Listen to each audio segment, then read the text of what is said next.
welcome to my channel and this is me Melo. I hope you all doing well.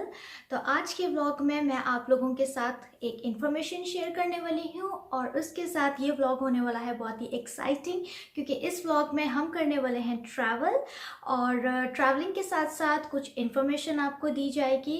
Information जो है वो इस बारे में है कि आप पाकिस्तानी पासपोर्ट को फिनलैंड में रहते हुए किस तरीके से रिन्यू करवा सकते हैं और उसके क्या क्या तरीके होते हैं। तो चलें हम ब्लॉग को स्टार्ट करते हैं। तो पाकिस्तानी पासपोर्ट को रिन्यू करवाने के दो तरीके होते हैं अगर तो आप फिनलैंड में रहते हैं।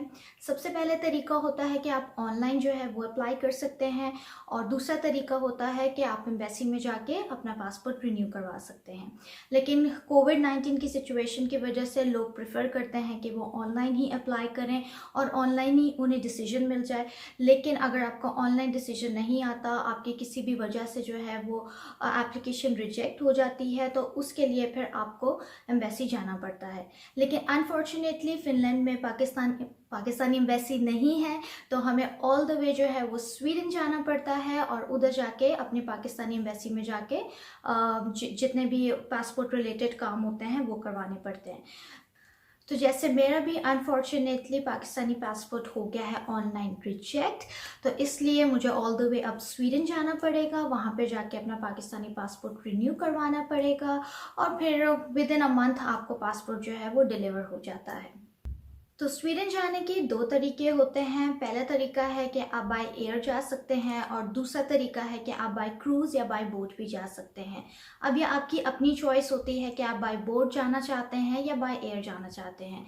बाय एयर जो है वो आपका 1 घंटे का सफ़र है और बाय क्रूज़ जो है वो आपको 3 दिन लग जाते हैं।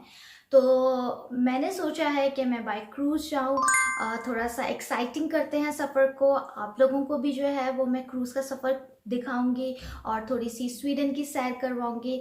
तो इसलिए अब मैं जल्दी से जाती हूँ, स्वीडन के क्रूज़ की जो टिकट्स हैं वो मैं ख़रीदती हूँ, पैकिंग करते हैं और फिर मैं आपको आगे मिलती हूँ।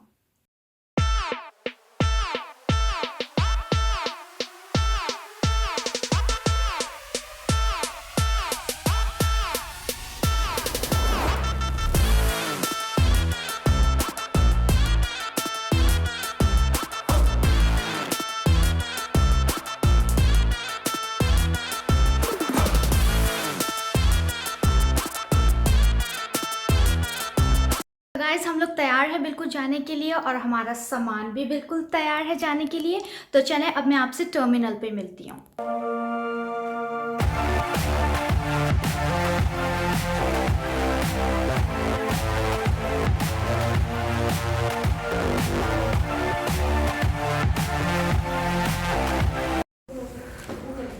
टर्मिनल पे हम लोग पहुँच गए हैं। पीछे वैनी चेक इन करवा रहे हैं अभी। हाँ ये इसके अंदर तो पास हमें मिल गया है। अब हम जा रहे हैं ऊपर वेटिंग लाउंज में, क्योंकि बोट जो है वो हमारी 5:30 बजे चल पड़ेगी। तो जल्दी से अब मैं ऊपर जाती हूँ, थोड़ा सा वेट करेंगे और उसके बाद हम बोट में जाएंगे।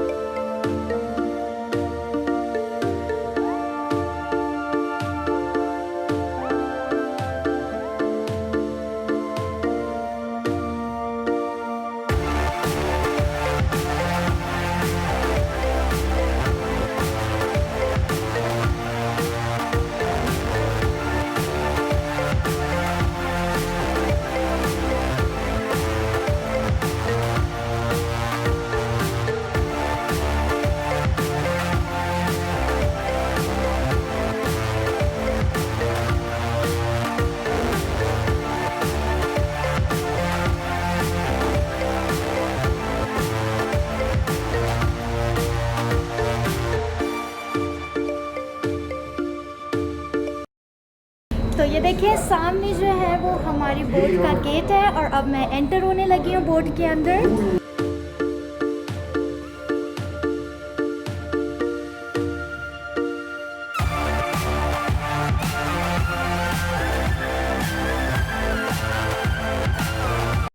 सो guys, finally we are in boat और अब हम लोग अपने कैबिन की तरफ जाने लगे हैं। कैबिन ढूंढते हैं यहाँ पे सारी लिफ्ट्स लगी हुई हैं और क्रूज़ का पूरा रिव्यू जो है वो मैं आपको नेक्स्ट वीडियो में देती हूँ। और ये पीछे मेरे लिफ्ट है। अब हम देखते हैं कि हमारा कैबिन किस तरफ है, तो हम जाके अपना जितना लगेज है अपने रूम में रखते हैं और उसके बाद आगे का सफ़र कंटिन्यू करते हैं। तो ये सारे रूम्स हैं। अब हम अपना रूम ढूंढ रहे हैं कि हमारा रूम कहाँ पर है। ओके,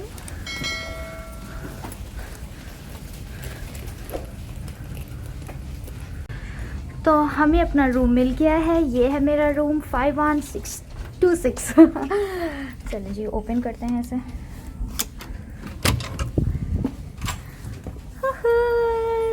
ये रहा मेरा कैबिन।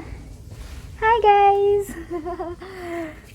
तो हम लोग अपने कैबिन में आ गए हैं और अब हम थोड़ा सा रेस्ट करेंगे और उसके बाद सुबह 10 बजे जो है वो हमारी शिप स्वीडन पहुंच जाएंगी। तो मैं सुबह आपको पाकिस्तान एम्बेसी पे मिलती हूँ। So guys, finally we have reached to Sweden और अब हम लोग जा रहे हैं अपनी बस पकड़ने के लिए। बस टिकट, ट्राम टिकट हमने ऑलरेडी परचेज़ कर ली हुई थी अंदर से शिप से। बस भाग के जल्दी से बस पकड़ें।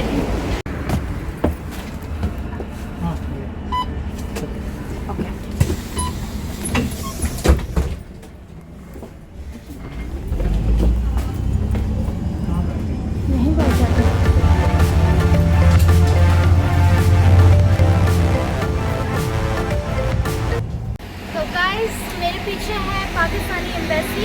आप फ्लैग भी ऊपर देख सकते हैं। मुझे बहुत अच्छा लगा, बहुत टाइम के बाद मैंने अपना पाकिस्तान का फ्लैग देखा है। तो अब हम जल्दी से अंदर जाते हैं और अपना काम करवाते हैं।